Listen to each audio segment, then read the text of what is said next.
ইয়া মুহাম্মদ মুস্তাফা নবী সাল্লু আলা ইয়া মুহাম্মদ মুস্তাফা নবী কামলেওয়ালা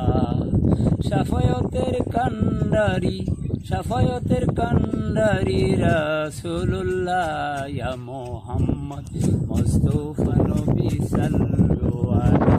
ইয়া মুহাম্মদ মুস্তাফা নবী কামলেওয়ালা প্রথম নূরে সৃজন যিনি কোরআনের বাণী আনিলেন তিনি প্রথম নূরে সৃজন যিনি কোরআনের বাণী আনিলেন তিনি যার উসিলা সারা জাহান হইল উজালা ইয়া মুহাম্মদ মুস্তাফা নবী সাল্লাল্লাহু